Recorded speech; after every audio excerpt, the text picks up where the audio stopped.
하나님 말씀은 역대상 18장, 19장, 20장, 3장인데 읽는 것은 저희들 18장 1절로부터 8절까지만 읽겠습니다. 제 성경은 638페이지입니다. 그 후에 다윗이 블레셋 사람들을 쳐서 항복을 받고 블레셋 사람들의 손에서 가드와 그 동네를 빼앗고 또 모압을 치매 모압 사람들이 다윗의 종이 되어 조공을 바치니라. 소바왕 하닷 에셀이 유브라데 강가에서 자기 세력을 펴고자 하며 다윗이 그를 쳐서 아마까지 이르고 다윗이 그에게서 병거 1000대와 기병 7000명과 보병 20000명을 빼앗고 다윗이 그 병거 100대의 말들만 남기고 그 외의 병거의 말은 다 발에 힘줄을 끊었더니 다메섹 사람이 아므람 사람이 소바왕 하닷 에셀을 도우러 온지라. 다윗이 아람 사람 22000명을 죽이고 다윗이 다메섹 아람에 수비대를 두매 아람 사람이 다윗의 종이 되어 조공을 바치니라. 다윗이 어디로 가든지 여호와께서 이기게 하시니라. 다윗이 하닷에셀의 신하들이 가진 금방패를 빼앗아 예루살렘으로 가져오고 또 하닷에셀의 성읍 디브핫과 군에서 심히 많은 놋을 빼앗았더니 솔로몬이 그것으로 놋대야와 기둥과 놋그릇을 만들었더라. 아멘. 신앙을 갖는다 하는 것은 결코 쉬운 일이 아닌 것입니다.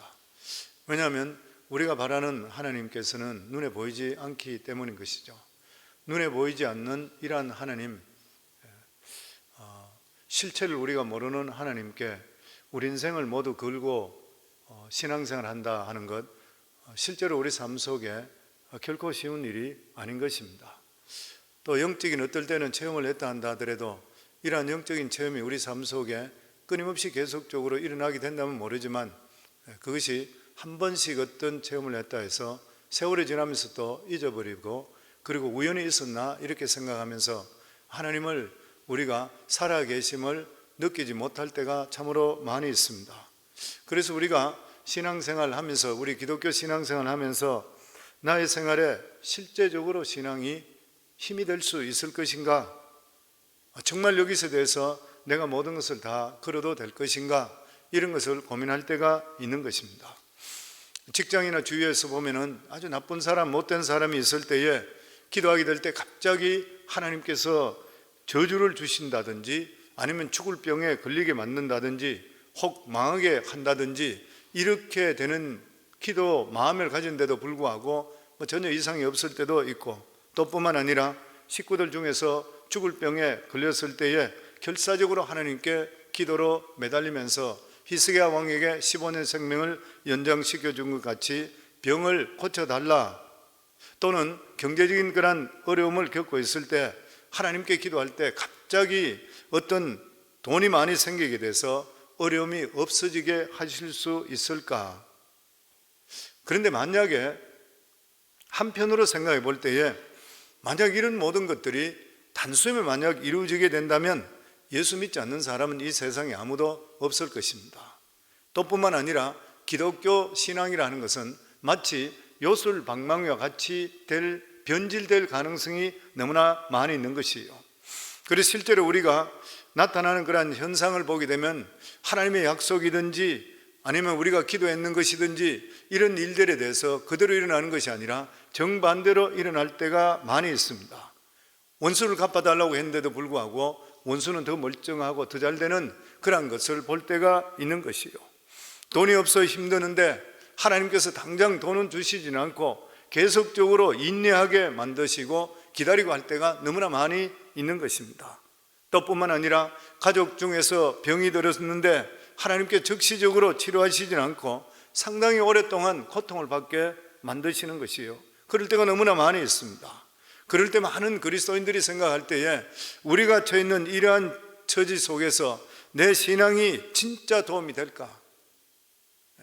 그럼 신앙 속에 산다고 하는데도 불구하고 내가 신앙에 대해서 의심을 가질 때도 있고 또 믿음이 실제로 연약한 이러한 사람은 신앙을 버릴 때도 있는 것입니다. 다른 말로 하면 기독교 신앙은 정신적으로나 사상적으로는 훌륭한 것이 사실이지만 당장 어려움에 빠져 있는 사람에게 실제로 도움이 되는 것인가, 이렇게 생각할 때가 있는 것이에요 보면. 그래서 여기 보면 역대기에 다윗을 다루시는 하나님의 손길을 통해서 우리는 두 가지를 체험해 볼 수가 있습니다. 그 첫째가 뭐냐면은 하나님께서 다윗으로 하여금 어려운 가운데서 하나님을 더 붙들게 만드는 그러한 단계인 것이요. 하나님께서는 다윗이 사울 왕에게 쫓기고 있을 때에 사울 왕을 이길 수 있는 힘을 주시지를 않았습니다. 그 대신 다윗으로 하여금 계속적으로 도망치면서 하나님을 더욱더 붙잡게 만들었던 것이요.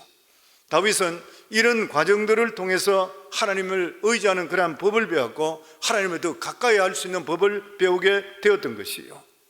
하나님께서는 하나님의 백성들이 어려움에 빠졌을 때 당장에 응답을 주는 경우도 있습니다. 하나님께서는 급한 것은 급한 대로 응답을 해주시죠. 그렇지만 대개는 질병이든지 아니면 경제적인 어려움이나 이런 것들은 연단을 통해서 더 겸손하게 만들고 더 진실하게 만들고 더 하나님을 의지하도록 훈련시키고 나서 마침내 하나님께서 복을 주시는 하나님이신 것이요. 그래서 우리가 어려운 일을 당할 때에 즉각적으로 하나님께서 우리를 건지시지 않는 것은 우리를 연단하시기 위한 하나님의 계획인 것입니다. 그렇지만 하나님께서는 이러한 어려움을 당하는 그러한 순간순간 매 순간 한순간도 우리들에게 눈을 떼시지를 않는 것이요. 우리를 지켜주시고 도와주셔서 하나님께서 결코 멀리 있지 않고 가까이 계시면서 우리들에게 다른 것들을 통해서 하나님의 살아계심을 정케 만들어 주시는 것이요. 그리고 이러한 단계가 끝나는 두 번째 단계가 될 때는 하나님께서는 우리가 이는 어느 정도 연단되었을 뿐만 아니라 정말 하나님을 의지한다고 판단되었을 때 그때는 모든 주위 환경들을 하나님이 다 해결해 주십니다. 적들을 다 이기게 하는 것이요. 이때는 하나님께서 하나님의 백성들에게 물붓듯이 능력을 주십니다. 전쟁을 한다면 전쟁하는 전쟁마다 다 이기게 하시고 물질적으로도 많은 복을 받게 하시고 세상적으로도 우뚝 서게 하나님께서 만들어 주시는 것이요. 18장에서 20장까지는 다윗이 사울에게 닦일 때와는 틀리게 전쟁을 할 때마다 연전연승 100% 승리합니다. 조경학자들이 이야기할 때에 지금 이 시기가 다윗에게는 인생의 가장 전성기라, 나중에 성을 아주 잘 짓고 궁궐을 잘 짓고 부자고 이럴 때가 전성기가 아니라 이때가 최고 전성기, 영적으로나 모든 것들의 최고 전성기라 그렇게 이야기합니다. 오늘날 우리들도 이러한 부흥을 체험하지 못한 그러한 이유는 아직까지 하나님께서 우리를 통해 하시고자 하는 연단을 통과하지 못했기 때문인 것이요. 우리가 어떤 연단을 통과하지 못하고 우리 삶 속에 어떤 세상적인 성공을 하게 될 때는 결코 좋은 일이 아닌 것이요. 왜냐하면 그 성공이 우리를 실패로 만들 수 있기 때문인 것입니다.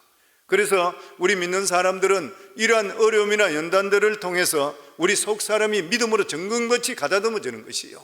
그리고 인생에 하나님밖에 없다는 것을 우리 삶 속에 고백하게 되어 있는 것이요. 그렇게 될 때는 우리가 어떤 어려움이나 힘든 일이 있다 하더라도 결코 하나님을 떠나지를 않는 것이요.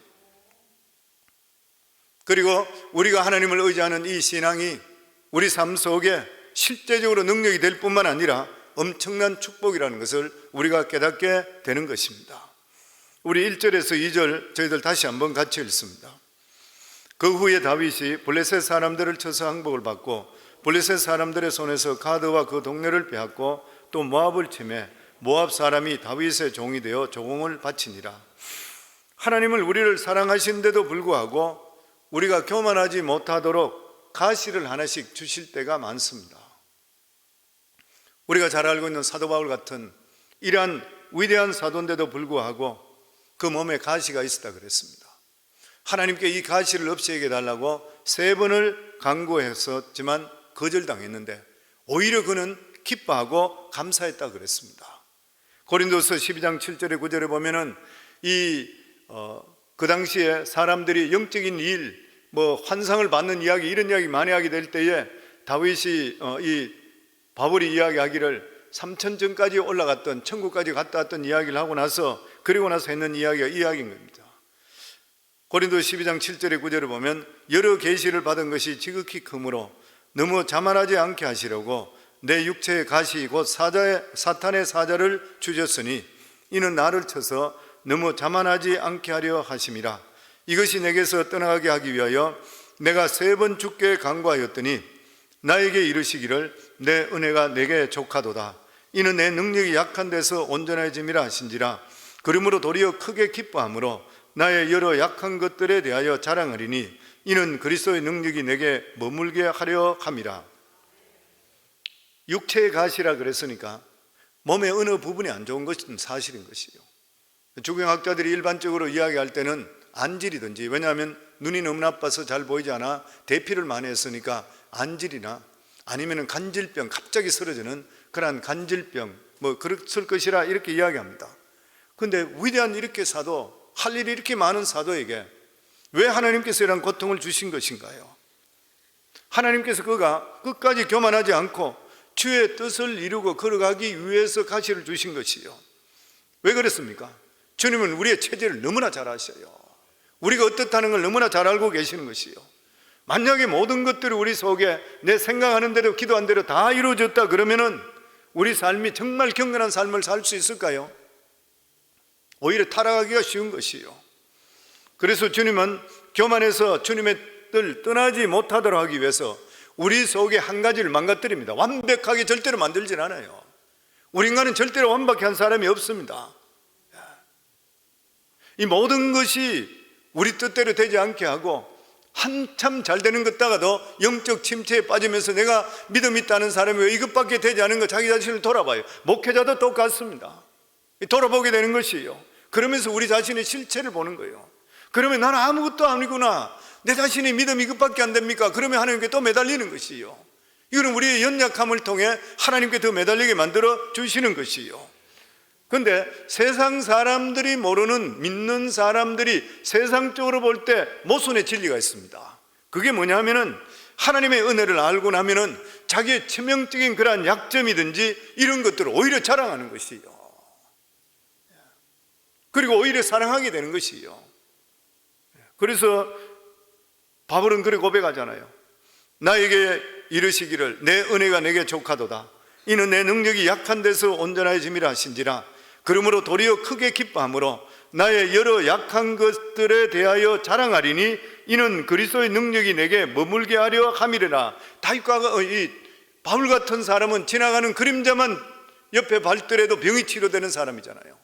손수건만 옆에 덮더라도 병이 치료되고 능력이 나타났던 사람이에요. 대단했던 그런 사람인 것이에요. 얼마든지 그 사람은 교만해질 수도 있고 자기를 자랑할 수 있게 되는 것이에요. 근데 자기 몸에 병을 고칠 수가 없었던 것이잖아요. 그것을 통해 자기 자신의 연약함을 보는 것이, 그러니까 내가 이것에 약한 것에 대해 자랑하리니 이는 그리스도의 능력이 내게 머물게 하려 함이라. 교만하면 능력이 떠나는 것이에요. 그러므로 내가 그리스도를 위하여 약한 것들과 능력과 궁핍과 박해와 공고를 기뻐하노니 이는 내가 약한 것 때에 강함이라. 가장 약할 때, 하나님께 매달릴 때 내가 제일 강하다는 거예요. 내가 뭔가 할 수 있다고 생각할 때가 가장 약한 것이고 가장 위험할 때인 것이요. 나는 아무것도 할 수 없습니다, 하나님 도와주지 않으면 나는 살 수 없습니다, 나는 정말 아무것도 아니네요. 이럴 때에 하나님께 보실 때, 영적으로 볼 때 우리가 가장 강할 때라는 거예요. 바울은 자기에게 육체의 가시가 없어지도록 3번이나 기도한 것에 대해서 예수님께 응답하신 것이 뭐냐면 네가 지금 가지고 있는 그 은혜가 충분하다. 너에게 어려움이 없어지도록 더 이상 기도하지 마라. 그 이유가 뭔 것이에요? 그래야만 네가 겸손해서 나를 붙들고 있을 것이 아니냐. 만약 그것마저 없어진다면 너는 교만해져서 더 이상 나의 종으로 쓰임받을 수가 없다, 이 말인 것이에요. 그리스도인의 능력은 언제나 주님께 의지하며 그리고 주님으로부터 오시는 능력을 붙드냐 하는 데서 나오는 것이에요. 우리 인간이 갖고 있는 능력은 얼마 가지 않으면 소진되어 버립니다. 짧은 시간을 두게 보면 의지가 굉장히 강하고 집중이 강한 사람, 이런 사람이 잘 되는 것 같지만 길게 보게 될 때는 자기에게 의지만 의지할 것이 없어 끝까지 주님을 붙드는 사람만이 주의 길을 끝까지 갈 수 있게 되는 것이에요. 신앙생활은 마라톤과 같다 그러죠. 마라톤은 처음 잘 달린다고 해서 우승하는 것이 결코 아니라는 것이에요. 자기 컨디션을 잘 조정해서 끝까지 인내하며 달려야 되는 것입니다. 그래서 우리 그리스도인들에게 가장 중요한 두 덕목이 뭐냐면은 정직과 겸손입니다. 항상 마음속에 우리가 두어야 되는 것이요. 교만한 사람은 주님을 의지하지 않는 것이요. 자기 입만 믿고 있다가 나는 이 정도니까 괜찮아 하다가 어느 순간에 죄 가운데 빠져버리고 중도에 탈락할 수 있는 것입니다. 그래서 주님을 사랑하는 종은 절대로 주님을 버리지 못하도록 인간적인 약점을 남겨놓는 것이요. 성도들도 마찬가지인 것이요.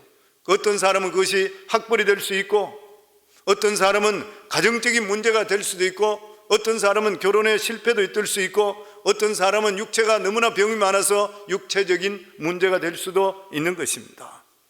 그것이 우리 속에 몸에 있다고 하는 것은 주님께서는 너 힘으로서는 절대 못 살아간다, 이 세상에 네 힘으로 살아간다는 만큼 더 위험한 것은 없다, 네가 그렇게 연약하고 약할 때 그 약한 것 때문에 너는 잘난 체도 할 수 없다. 우리 삶 속에 큰 성공을 거두기를 원하고 내 마음속에 불만이 있을 수가 있어요. 그러나 신앙이 깊어지면 깊어질수록 주님을 더 의지하게 되고 주님을 사랑하는 것이 얼마나 우리들에게 축복이라는 것을 깨닫게 되는 것이에요. 그래서 정말 하나님께 사랑하는 자에게는 완전하게 주시지를 않습니다. 어느 분은 그렇게 이야기했어요. 우리가 은혜를 하나님이 주시더라도 우리들에게 90%밖에 안 주신대요. 나머지는 아무리 부르짖어도 안 주신대. 그 이유가 뭐냐면 그래야지 끝까지 주님을 붙들기 때문에 그렇대요. 그래서 우리 약한 부분을 두고 간구할 때 주님이 들어주시지 않는 부분이 있다면 그것은 우리에게 유익하기 때문에 안 주신다고 우리는 반드시 생각해 볼 수가 있어야 되는 것이에요. 역대기에서 이스라엘에 가시는 블레셋이었습니다. 블레셋 사람들은 철저하게 이스라엘의 부흥을 막았습니다. 사울 왕으로 있으며 40년 동안 블레셋과 싸웠지만 결국 그의 아들과 함께해서 블레셋을 이기지 못하고 죽었습니다. 그런데 드디어 다윗 왕에 왔을 때에 블레셋이 완전히 이스라엘 앞에 맥을 못 추게 되었습니다. 다윗은 블레셋을 완전히 굴복시켰습니다. 이것은 다윗이 잘해서 한 것이 아닌 것이요, 다윗이 하나님께 순종하고 헌신하고 하나님 뜻 가운데 연단받은 걸 하나님 보실 때 너무 기뻐 통과되셨기 때문에 하나님께 주시는 선물인 것이요. 우리가 하나님 말씀을 붙들고 믿음으로 살려고 하는데도 불구하고 처음에는 우리 삶 속에 어려움이 계속될 수가 있습니다. 그런데 하나님께서 그때는 다른 것들은 주시지 않으시고 계속 하나님 말씀만 묵상하도록 만들어주세요. 말씀만 주시는 것이요. 그리고 이런 말씀을 통해서 하나님께서 능력 주시고 위로를 주시는 것이요. 이 말씀을 우리가 묵상하고 기도하다 보면 울기도 많이 해요. 왜 아직 내가 지금 이렇습니까? 왜 내 형편이 이렇습니까? 이렇게 생각할 때 많이 있어요. 그런데 나중에 세월이 지나보고 뒤돌아보면 그때가 영적으로 부흥하는 때입니다. 그리고 그때가 영적으로 자라는 때인 것이고, 그러다 보면 어느 순간에 지나면서 보면 지금까지 나를 괴롭히던 그러한 가시들이 어느 순간에 없어지기 시작해요. 문제가 해결되기를 시작하는 것이요. 그리고 나를 괴롭혔던 질병이 어느 순간에 치유가 되어버리는 것이요. 이게 바로 부흥에 따른 하나님의 선물인 것입니다. 그리고 이때부터 하나님께서 복을 더하시기 시작하면서 인생의 최고의 축복의 시기가 주어지게 되는 것이요. 이때는 내가 뭘 잘해서 그런 것도 아닌데 나를 괴롭히던 적들이 물러가게 돼 있고, 모든 적들을 이기게 돼 있고, 모든 계획들이 성공하게 돼 있고, 하나님 일마다 복을 받게 돼 있고, 물질로도 많은 복을 받게 돼 있어요. 하나님께서 우리에게 환난을 주시는 것이 환난이 절대로 목적이 아닌 것이요, 그것을 통해 우리 자신들이 믿음으로 깨닫게 될 때에 환난은 한순간에 없어지게 되어 있습니다. 욥기를 통해 우리에게 주시는 그런 말씀이잖아요. 우리 3절에서 4절입니다. 같이 읽습니다. 소바왕 하밧 에셀이 유브라데 강가에서 자기 세력을 펴고자 하며 다윗이 그를 쳐서 하맛까지 이르고 다윗이 그에게 병거 1000대와 기병 7000명과 보병 2만 명을 빼앗고 다윗이 그 병거 100대의 말들만 남기고 그 외 병거의 말은 다 발에 힘줄을 끊었더니, 사람들은 주위에 있는 이 다윗 주위에 있는 이란 왕들, 다윗 사람들은 다윗에게 하나님의 주시는 축복의 정성기가 이르렀다는 것을 알지를 못했던 것이요. 이방 나라들, 다윗 주위에 있는 그런 나라들은 이스라엘과 다윗을 다 미워하고 싫어했습니다. 왜냐하면 그들은 자기들과 틀리기 때문에. 자기들은 우상 숭배하고 온갖 침대를 수도 없이 많이 섬기는데 오직 유일신 것이요, 하나님만 섬기는데 너무나도 깨끗하고 정의로웠습니다. 그러니까 14절에 보면 다윗은 모든 백성에게 정의와 공의를 행했더라. 믿음의 사람들은 정의와 공의를 행해야 돼요. 그럴 때 하나님 복을 주시는 것이요.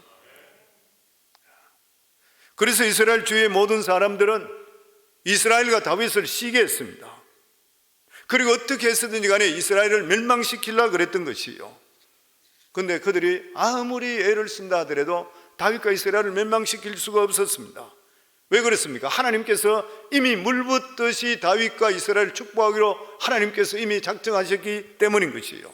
그래서 다윗은 이때부터 전쟁하는 것이 18장, 19장, 20장 연전연승 100% 다 승리입니다.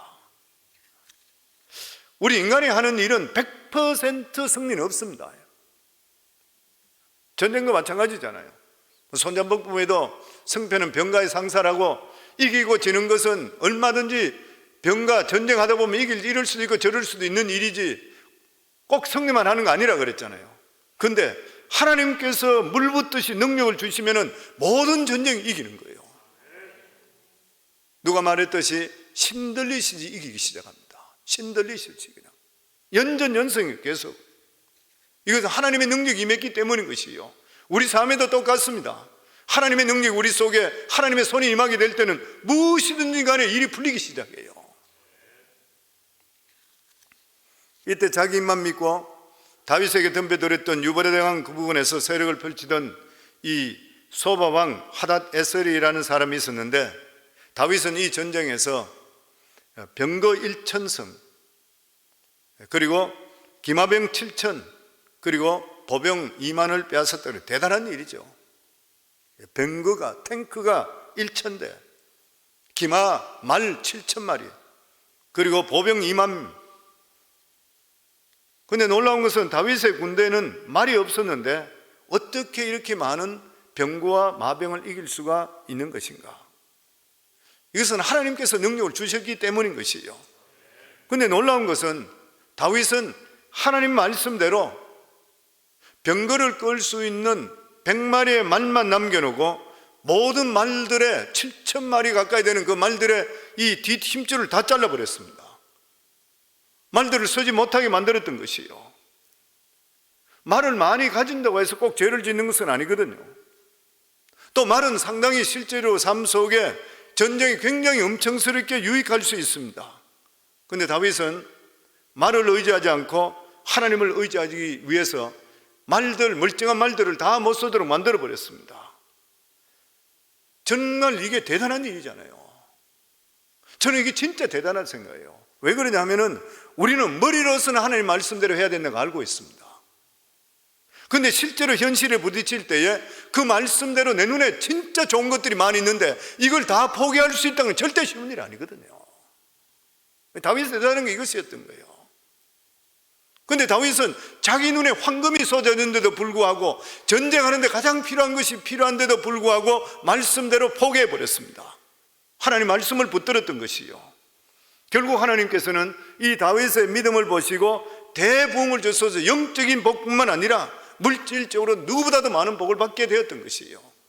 성도님, 우리가 하나님의 주시는 시험 기간을 통과하고 연단 기간을 통과하고 영혼이 잘 되면 반드시 범사가 잘 되게 되어 있습니다. 이거는 법칙이잖아요. 성경에 나오는 법칙인 것이에요. 이게 우리가 영적으로 바로 되지 못한 사람들이 범사에 잘 돼 보면 영적으로 떠나버리잖아요. 하나님 절대 줄 수가 없습니다. 지난번에 말씀드렸지, 가정에서도 남편들이 믿음 안에 바로 서라는 이유가 남편들이 믿음 안에 바로 들어야지, 영적으로 바로 들어야지, 물질을 주더라도 남자가 엉뚱한 짓 안 하기 때문에 가정이 바로 살아나는 거예요. 우리 6절 말씀입니다. 같이 읽습니다. 다윗이 다메섹 아람에 수비대를 두매 아람 사람이 다윗이 종이 되어 조공을 바치니라. 다윗이 이러도록 하든지 여호와께서 이기게 하시니라. 다윗은 이제는 아주 적은 나라에서 조공까지 받게 됐어요. 이제는. 그리고 6절과 13절을 보면 다윗이 어디로 가든지 여호와께서 이기게 하셨다. 이것은 하나님께서 이제 다윗에게 복을 주셔도 되겠다고 생각하셔서 어딜 가더라도 복을 주시기 시작하는 거예요. 우리 성황교회와 우리 성도들이 이렇게 될 수 있기를 주의 이름으로 축원합니다. 하나님 보실 때 무엇을 하더라도 하나님께서 하늘 문을 여시고 주의 손에 함께 할 수 있는 이러한 복이 임하기를 주의 이름으로 축원합니다. 이게 바로 축복의 시기에 나타나는 그러한 현상인 것이요, 이때는 우리가 뭐를 잘해서 복을 받는 게 아닙니다. 내가 뭘 열심히 해서 복을 받는 게 아니에요. 내가 뭐 기도를 많이 해서 복을 받는 게 아니에요. 어떤 분들은 보면 기도 별로 안 하는데도 복 많이 받는 분이 있어요. 왜냐하면 그동안의 믿음 안에 하나님 검증되어 있기 때문에 그 사람은 기도 적게 하더라도 그냥 복이 나오는 사람이에요. 우리 삶 속에 생각해 보세요. 저는 목회하면서 내 인생에도 돌아보면 그래요. 내가 뭔가 잘한 거 하나도 없는데도 불구하고 굉장히 잘 될 때가 있어요. 내가 더 기도했다고 되는 것도 결코 아닌 것이에요. 보면 이때는 하나님께서 우리 상태에 상관없이 무조건 복을 부어주시는 그런 기간인 것이요, 우리가 이렇게 해서 연단을 통과되면서 하나님께 인정받음을 통해 복을 받을 수 있다는 것이 얼마나 귀한 축복인지 몰라요. 우리가 고생했는가 비교가 될 수 없을 정도로 하나님께서 우리에 부어주시는 것이요, 다윗이 소바왕 하닷에셀을 물리치자 그동안 이 하닷에셀로 통해 엄청난 고통을 받았던 하맛 왕이 너무 고마워서 음그릇을 다윗에게 선물로 바칩니다. 그런데 다윗은 이러한 음그릇이 왔으면 자기 곳간에 두어야 되는데 재물에 대해서 관심이 없었어요. 재물이 생기기만 하면 하나님 곳간에 하나님 성전에 바쳐버렸습니다. 그렇게 되자 하나님께서는 또다시 이스라엘에게 붙어있던 다른 가시를 빼줍니다. 이것이 바로 에돔 사람이에요. 우리 12절입니다. 같이 읽습니다. 스루의 아들 아비새가 소금 골짜기에서 에돔 사람 18,000명을 쳐 죽인지라. 우리가 잘 알고 있듯이 에돔은 에서의 족속이죠. 그러니까 이스라엘과는 형제의 나라인 것이요, 그럼에도 불구하고 이들은 사사건건이 이스라엘을 괴롭혔습니다. 왜냐하면 신앙이 달랐기 때문에 그래요. 이스라엘을 하면 미워하고 괴롭히고 그랬습니다. 이런 일에 앞장섰던 그러한 족속들이었던 것이요, 에돔의 수도가 페추라죠. 우리 지난번 성지순례 가면서 들렸던 데고 내년에 또 가려고 하는데도 아마 들릴 거라 그렇게 생각합니다. 바위 요새고 아무나 들어갈 수 없는 이 장소를 하나님께서 자기들을 괴롭히는 이 가시를 빼버렸습니다. 그래서 하나님께서 축복하실 때는 점령하지 못할 것이 없는 것이요, 하나님께서 한번 복을 주시기 시작하면 당할 수가 없는 것입니다. 복을 받아도 이런 복을 받기를 주의 이름으로 축원합니다. 정말 여기 다윗이 이때 복은 들어도 복을 받고 나가도 복을 받고 성읍에서도 복을 받고 들에서도 복을 받는 이런 복이 임했어요. 성경 말씀 그대로 일하는 것이요, 하나님께서 다윗을 10년 이상 동안 그렇게 고생시키며 연단시키며 하나님을 붙들게 만들고 나서 하나님께 때가 될 때는 이렇게 복을 주시는 거예요. 다윗은 마지막 순간까지도 하나님을 부여잡았잖아요. 그런데 오늘 이 본문에 나타나지 않았지만 다윗이 예루살렘에 있으면서 아주 중요한 범죄를 저지릅니다. 이때 그것은 바로 신하의 부인은 밧세바와 음행이었습니다. 다윗이 일부러 죄를 저지르려고 했던 것은 결코 아닌 것이요, 그런데 다윗도 인간이기 때문에 계속되는 전쟁의 승리, 축복 가운데서 마음이 상당히 방심되었던 것이요, 그래서 다른 축구절 계속 읽어보시게 되면 전쟁터에 장군들은 내보내고 자기들은 성에 있었더라. 성에서 나가지 않고 있었어요. 하나님께서 복을 부어주실 때는 기도를 많이 하든 적게 하든 간에 무엇이든지 하나님께 복을 주십니다. 그런데 이때 우리가 조심해야 될 것이 뭐냐면 내가 뭔가 대단하구나, 야 내가 대단한 사람이기 때문에 능력이 나타나구나, 방심하는 것이에요. 사실 사람이 항상 긴장 속에만 살아갈 수는 없는 것입니다. 어느 정도 성공하게 되면 즐기고도 싶은 것이고 뭐 하고 싶은 것도 많아지고 이런 마음이 들 수 있어요. 근데 이때가 마귀가 틈타요. 이때가 마귀의 틈타는 것이요, 그래서 사도 바울이 항상 매일 자신을 죽인다, 자신을 쳐서 복종시킨다, 이 말뜻이 여기 있는 것이요. 그런데 놀라운 것은 다윗은 성에서 지금 밧세바와 죄를 지고 있는데도 불구하고 전쟁은 계속 이기고 있습니다. 하나님 복은 계속되었다는 것이요. 이것은 이미 하나님께 주어진 복이 있기 때문이라는 것이요. 그런데 이때부터 영적인 불이 꺼지고 있는 것이요. 우리에게 가장 어려운 것이 이것입니다. 우리가 어렵고 힘들 때는 하나님을 무조건 붙들어요. 어렵고 힘든 사람, 진짜 힘든 사람, 기도 안 하는 사람 누가 있어요? 다 해요. 근데 하나님께서 계속 복을 부어주시고 세상적으로 유명해지면, 살기가 다 좋아지면 옛날처럼 하나님 붙들지 않고 죄짓고 싶은 생각이 드는 것이요. 저희 성광교회 21년 동안 하나님께서 엄청스럽게 복을 많이 주셨습니다. 저는 개척할 때부터 여기까지 오면서 우리 처음에 멤버들 이런 분들 너무 가난하고 힘든 분들 많이 봤어요. 지금은 다 잘 살아. 지금이야 오시는 분들이 다 괜찮은 분들 많이 오시지만 초창기는 그랬어요. 그러면서도 항상 마음속에 성도님께 계속적으로 강조하는 게 뭐예요? 한참 잘 될 때, 내 자신이 좋아질 때, 다 잘, 정말 모든 분이 다 잘 됐어요. 좋아질 때 우리 자신들 돌아봐야 돼요. 우리 자신을 돌아보고 항상 초심을 가지고, 그리고 내 자신을 돌아보며 내 자신의 믿음을 점검할 수가 있어야 되는 것이에요. 다윗은 모든 것이 잘 될 때에 너무나도 교묘하게 자기 죄를 감추고 위선적인 행동을 했습니다. 근데 놀라운 것은 하나님께서 모른 척하고 그냥 계셨어요. 다윗이 계속 이기게 만드셨어요. 유명하게 만드시고 물질의 복을 계속적으로 주셨습니다. 하나님께서는 다윗이 돌아오길 원하시기 때문에 계속적으로 사랑해 주셨어요. 그런데 다윗은 이미 자기 마음속에 죄의 담이 생겨버렸습니다. 그렇기 때문에 우리가 착각하지 말아야 될 것이 뭐냐면은, 부흥이 계속된다 한다 하더라도 겉으로 나타나는 외형적인 성공으로 자기 자신을 판단하지 말아야 돼요. 항상 내 자신이 하나님과 어떤 상태인지를 우리 자신을 돌아볼 수 있어야 돼요. 왜냐하면 다윗은 이미 속이 곪고 있었습니다. 죄로 말미암아. 그런데도 불구하고 겉으로는 복이 계속적으로 나타나고 있어요. 그러니까 나는 괜찮은 같이 생각하게 돼버리는 거예요. 다윗은 너무 성공하다 보니까 죄에 무감각해진 자기 자신을 발견하지를 못했던 것이에요. 그래서 다윗의 가장 무서운 적이 무엇입니까? 자기 자신이었던 거예요.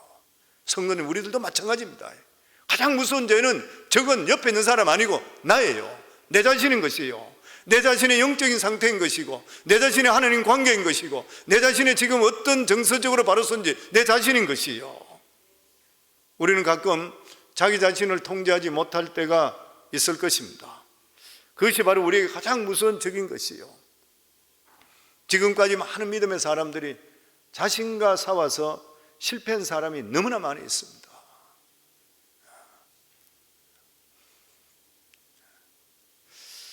우리를 그렇게 괴롭히던 가시가 뽑히고 하나님께서 우리에게 부흥을 주셔서 복이란 복을 다 받았는데 우리 안에 무슨 적이 있었다고 하는 거예요.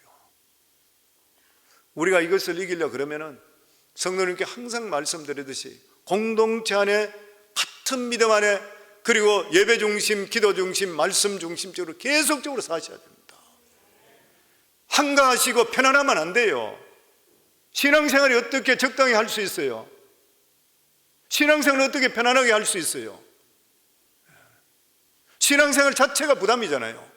내가 믿음 안에 산다는 자체가 내 적성과 틀리기 때문에 부담이요. 이런 것들을 말씀을 듣고 내가 엎드리지 않고 어떻게 그 말씀 붙들고 살아갈 수 있어요? 어떻게 편안해 주일날만 하면 오고 내가 말씀도 한번 보지 않고 그냥 교회 왔다 갔다 하면서 내가 신앙인이라 어떻게 능력 있는 신앙으로 살아갈 수가 있는 것이에요? 이 세상은 영적인 싸움인 것인데. 그리고 뿐만 아니라 우리 삶 속에 가시가 있다 한다 하더라도 하나님께 주어진 처지라 그러면 만족하고 감사할 수 있어야 됩니다. 물질에 대해서 너무 따라가지 마세요.